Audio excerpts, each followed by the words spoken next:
Hello and welcome to this week's vlog.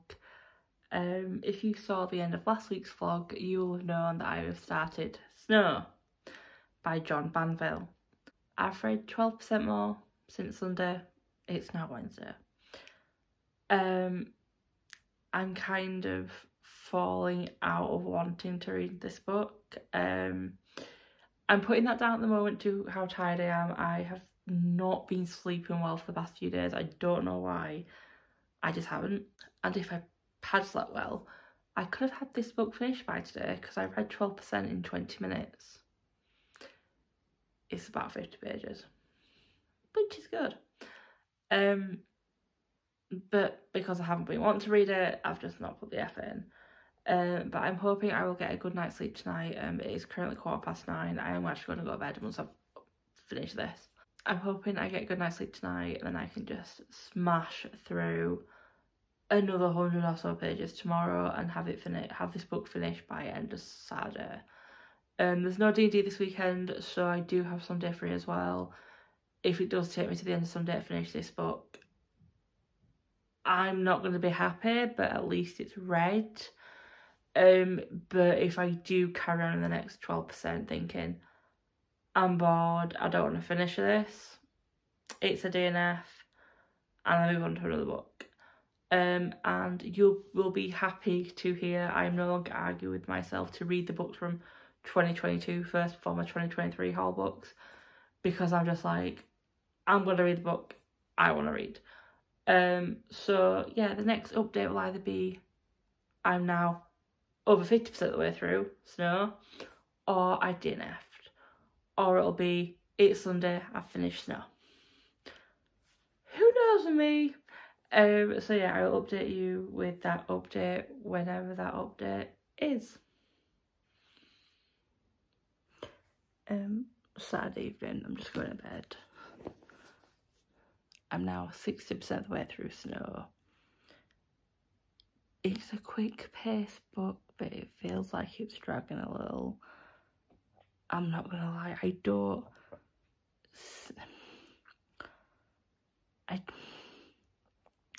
what I mean by that is I'm reading the pages, but I don't feel like the story's actually moving on anywhere, anyway. So yeah, I will finish it because I've only got about, I think, 120 something pages left. I'll finish it tomorrow, but I don't think it's a series I'll be carrying on unless something absolutely gobsmacking happens in the next 100 pages. But yeah, I'm gonna go to bed because even though it's only 10:10 and I did have a sleep in today, I'm shattered. But yeah, we'll finish this tomorrow, and I've got a real craving for a Riley Sager book. Don't ask me, I can crave an author's book, but I really just want to read from that author, and I've got 2 of their books on my shelves. I know I got them this year. I got them in the past couple of weeks. I don't care. I'm going to read them. So yeah.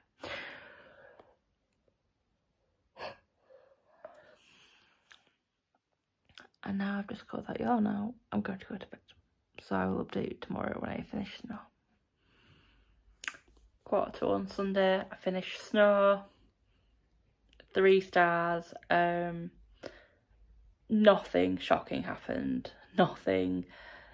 It went the way I thought it would. There was little reveals where I was like, okay, I know this is meant to be a big reveal, but I saw this coming a mile away.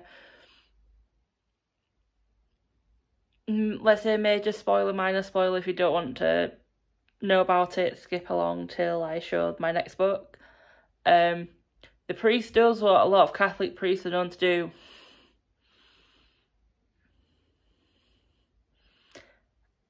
And that's all I need to say. It felt a bit cheap to me. That's probably the wrong word, because obviously I know we know these things happen. There's a reason that priests are known for this type of thing.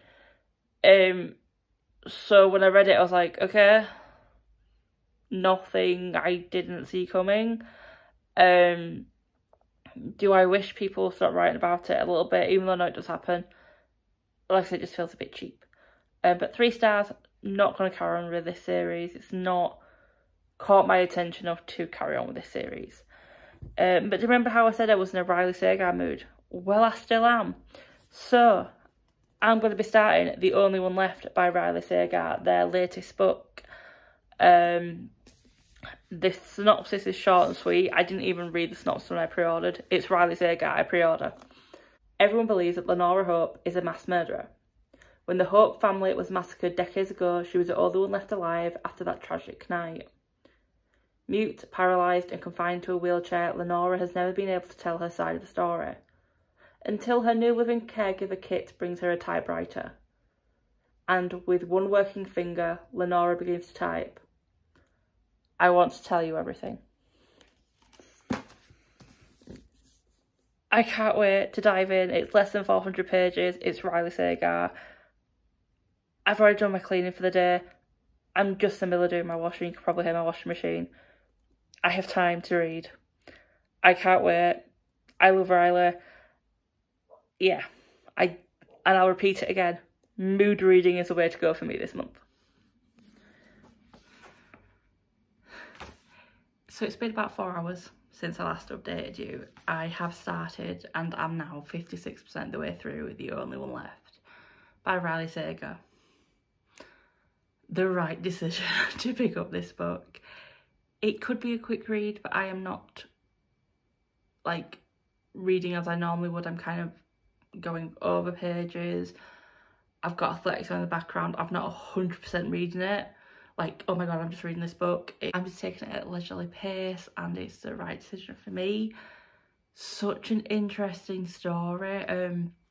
So you are following Kit as she starts this job looking after Lenora. I want to say Leona, it's Lenora in her stay, and then you're seeing these things happen while Kit's working, but then seeing what Lenora's typing about her life and what led up to these murders. And we've already had a bit of a twist. Well, a twist. I kind of saw it coming, just didn't see it coming with that character. And I think I've spotted a couple of red herrings. I'm not sure if they are red herrings or if they're like Easter eggs to what's actually going to happen. I do think that I have spotted a connection between two characters. Well, I think there's going to be a connection between a couple of characters that hasn't been explicitly stated, but I think reading between lines they are connected. And if they are, ooh. And if there is a twist coming, that I think there is, very well played, I will say, because I would love to see how that came about. Definitely the right decision to go with my thoughts of a Riley Sagar book. And I will say it again for the millionth time, definitely the right decision to mood read. I will have this finished by tonight, and that's another 2 books down for July, which is always good. I will stop waffling because I can see another race about to start on my iPad because I'm watching it on the iPad and the athletics. So I will go and I will update you when I have finished. 7:45, just finished The Only One Left, 4 stars. I was right in thinking 2 characters were connected. I was wrong with which character was one of the characters. Trying not to spoil anything here. I saw a couple more of the twists coming. But overall I enjoyed this thoroughly. Yeah, 4 stars. It loses a star just because of how quickly everything happens. It literally turns out that everything happens in a week. The fact that a certain character was involved with everything and our main character didn't think they was shocked, and I was like, really? Kind of ish saw that coming. The twist with Archer, again, saw it coming. So it's just little things that add up to big thing. Well, not a big thing, but add up to, yeah. So like I said, 4 stars. But that is the end of the second week of Mood Read July, as I'm calling it now. And I'll say it again, and I'll probably say it the whole month of July, so I apologise. The right decision. I've read 2 books this week. I'm so happy. I'm so happy. I'm not gonna lie, I could probably pick up another book now. I am in a thriller mood, but I want to say I'm not gonna, but I probably will. But I'm not planning on, I will say. Just because I want to see if I wake up tomorrow and I still want to read a thriller or a mystery / crime. Because you never know, I have different genres on my shelves, so I might want to change my mind. But this week has had me thinking. My the challenge I was going to set myself for the last week of July, my first week off work, was going to be, can I read 7 books 7 days, like physical to Kindle. I'm not going to do that anymore. And then I thought to myself, should it be how many sequels or books in series can I read? And then I thought, no, because I'm putting pressure on myself to try and read as many sequels as I can. And that's not going to be good.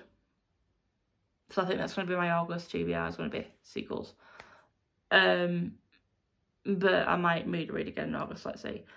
So instead of that, I'm thinking I might just do, how many books can I read in a week where I'm not working? Which seems boring, but I have ideas-ish of how to make it spicy, I'll say. But I'm still not decided. I might change my mind again. This is me, I probably will. But anyway, ended this vlog here. Another 2 books down. I'm currently 5 books ahead of my Goodreads reading challenge, which I'm really happy about because of my slump in June. I was convinced I'd be so far behind, but I'm not, so happy Shelley. But yeah, I'm gonna go, and until the next video,